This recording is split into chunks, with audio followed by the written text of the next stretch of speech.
Welcome back. Chapter 32, Saturday, July 1st, 2017. She slept in Saturday morning and enjoyed a near empty subway car as she commuted to work through the vacant city. If Thursday was a purging of residents and Friday a slow trickle of those left behind, Saturday was the aftermath of Armageddon. A few stray cats snuck quietly through the street, and a police officer on horseback clicked along West 40th Street. Sydney walked the 12 blocks from the subway instead of cabinet and enjoyed the wide open streets and sidewalks. She grabbed two coffees from the Starbucks in the lobby and rode the elevator to the 44th floor. Leslie was already on her computer cutting film that had been recorded the week before when Sydney visited Grace in St. Lucia's. "This footage is incredible," Leslie said with a pencil long ways between her teeth and staring at the screen. Her hair was in a messy bun. She wore jeans and a wrinkled t-shirt, and thick plastic glasses sat on her face in lieu to contact lenses. "Morning," Sydney said. "Here's your coffee. You look casual." "Did you shower?" Leslie asked. Foolishly.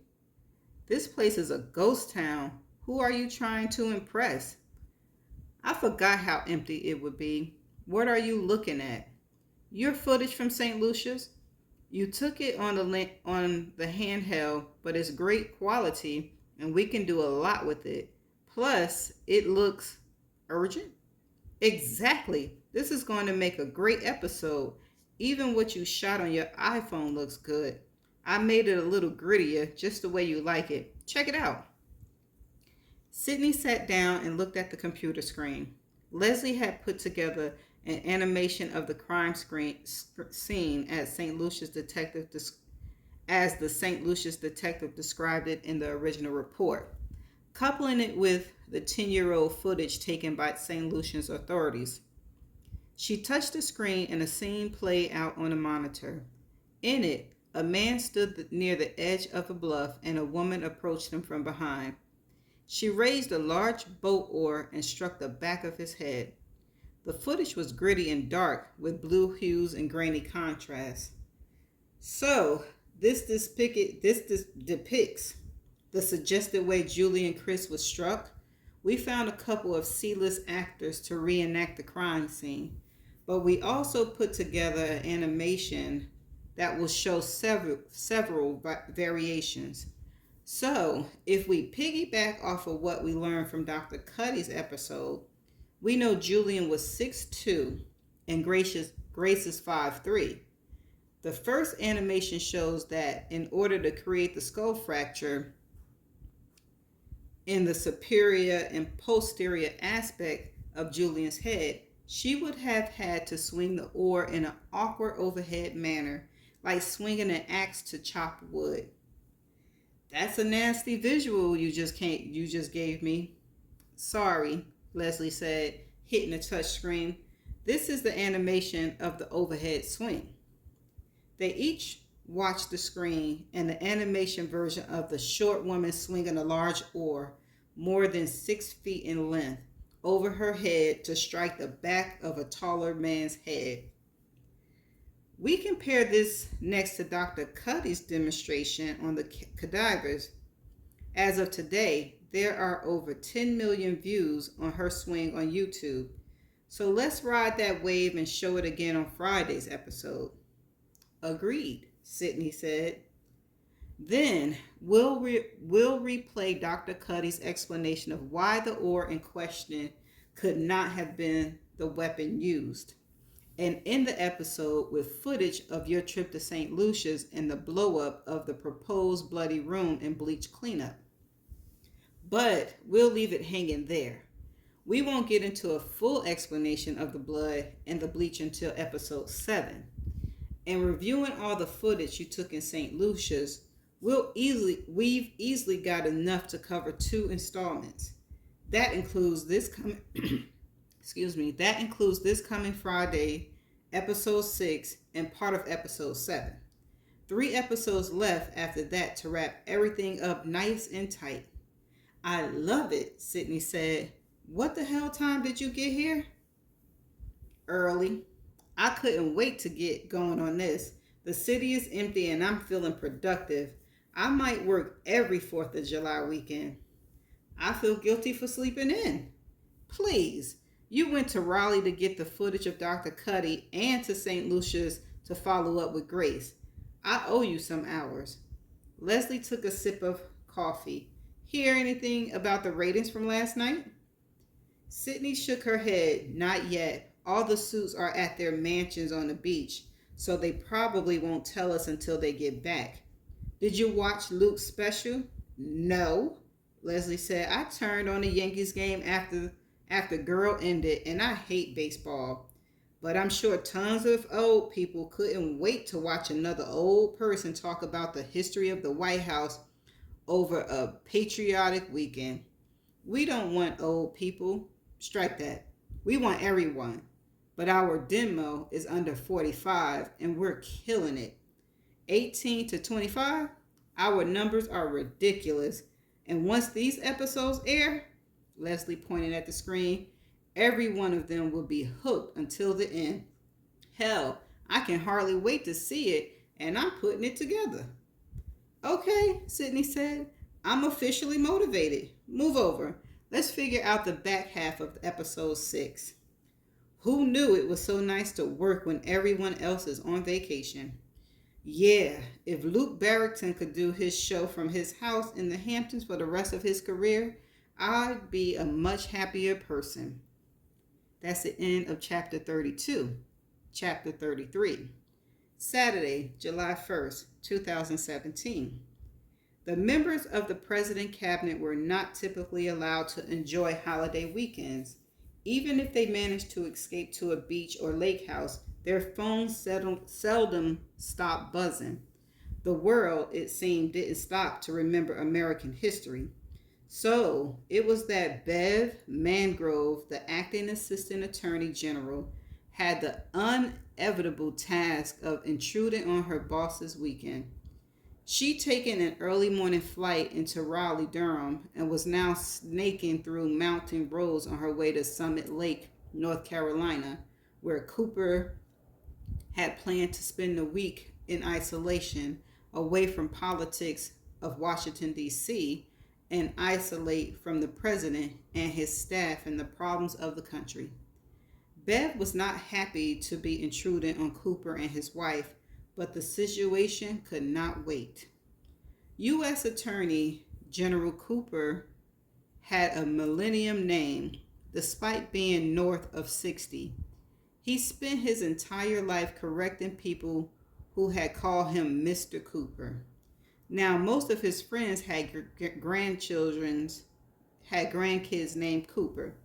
His parents were apparently ahead of the curve. Bev pulled through the quaint downtown area of Summit Lake and found the turnoff for the long serpentine driveway that led to the house on the hill, where her boss spent 4 weeks each year. The front door of the large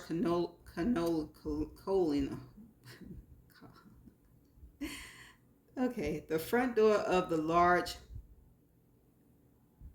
I know this word, y'all, Colonial opened as she pulled up, and Cooper stood in the doorway, wearing jeans and a starched white shirt with French cuffs held tight by dazzling cufflinks. Bev seldom saw him wearing anything but a suit, and she couldn't immediately tell if he looked more or less comfortable today. You made it, Cooper said as Bev opened her car door. It's beautiful up here, she said, climbing from the rental car and walking up the front steps. I can see why you come here so often. Not often enough. Come on in, Cooper said, shaking her hand.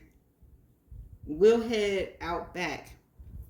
Bev followed her boss through the immaculate house, which was flooded with sunlight that spilled through the floor-to-ceiling windows and numerous French doors that lined the west side of the house, most of which were open to allow the lake breeze to stir through the house.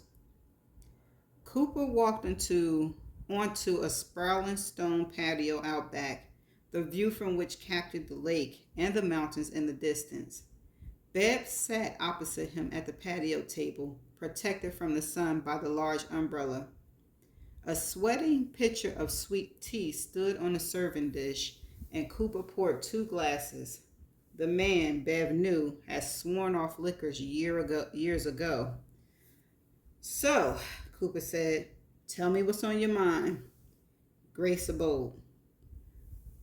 Cooper took a sip of sweet tea and stared out at the lake. "The name rings a bell." She knew it did more than that. The Sabold case had been on the Justice Department's radar for some time, but she was intruding on his vacation, so she played along. She was the U.S. med student who, in 2007, was convicted of killing her boyfriend while they were on spring break in St. Lucia's. "Yes," Cooper said, taking another sip. "I remember now." Beth reached into her leather bag and removed several files. They were government files she had pulled from the State Department the day before. "Are you aware of the documentary that is currently featuring her story?" "I haven't watched anything but a Sooners game in many years." "Well, in that case, allow me to catch you up. Sydney Ryan is a producer, a filmmaker. Her previous 3 documentaries were all about small-time felons convicted of crimes it turns out they did not commit. Ryan's is that she cherry picks cases that are sent her way and finds the ones she believes are the most egregious. Okay, I'm gonna highlight that. Oops. Come on, highlight. Dang. Examples of justice. So far, she's batting 1,000. 2 were in New York, 1 in Illinois. All 3 documentaries ended with the convictions overturned. She's becoming the most feared non-attorney for DAs around the country because she simply makes the prosecution look silly and at times dishonest in the way they reached a conviction. "How does this case affect us?" Cooper asked. The U.S. government and the Justice Department specifically had nothing to do with the conviction of the Sabold girl. "No, we had nothing to do with the conviction, but I sent Janet Station from the Southern District of New York to fill out Sydney Ryan and get an idea where she plans to go with this documentary. If you look at what she's uncovered so far and what she plans to produce in the coming weeks, it all points to the possibility that Grace Sabold is innocent. And if not innocent, it certainly appears that rules were bent to make sure she was found guiltier than she was." Bent by whom? The St. Lucian government. Cooper put his sweet tea down and pulled the files towards him. Bev spoke as he read. "The documentary is wildly popular. Millions of people are watching it now, and millions more will be watching by the end.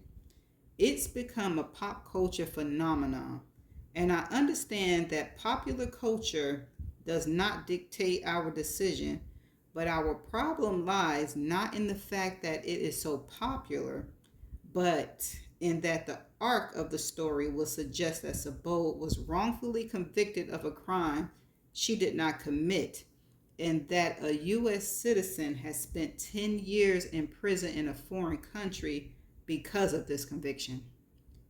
"And," Cooper said, "the U.S. government sat back and did nothing?" "Correct," Bev said. "This will need to be investigated. I'm on it. The FBI will have to get involved. I've already made calls to the FBI, State Department, and to our U.S. ambassador to Barbados and the Eastern Caribbean." Cooper lifted his chin slightly. "Who is?" "Shelley Martindale. I looked her up." Cooper ran a hand across his unshaven cheek. "I'll need to watch this documentary." Bev reached into her bag and removed the DVD. This includes all current episodes, including last night's. Ryan is producing them in real time. The next one airs Friday. How many hours? 5 so far. Do you have somewhere to stay for the night? Yes, sir. The Winchester Hotel in town. I have it booked for 2 nights. Can you be back in the morning? Of course. Bev stood and fastened her bag over her shoulders, knowing the disc and files on the table had produced the effect she suspected they would. Her boss vacation was over. Woo, that's the end of chapter 33. It's getting serious, ain't it? She done broke his vacation to tell him what's going on. Okay. All right, so not too much. I could talk about on this just the fact that it's getting real. It is getting real, and it sounds like they're getting ready to have a really good episode coming up. All right, y'all. I'm gonna have to see y'all in the next chapter to see how this gonna go.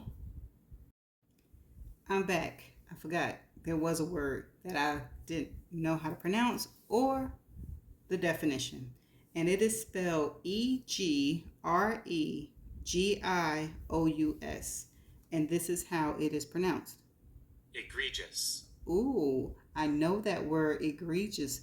I just didn't know how it sounded. Egregious. It's an adjective. Outstanding, bad, shocking. Okay, let's go back to the chapter.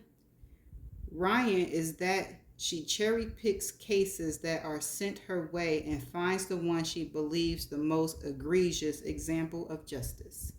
Okay, that is it for the definition video and the end of the chapter. See you in the next chapter. Bye.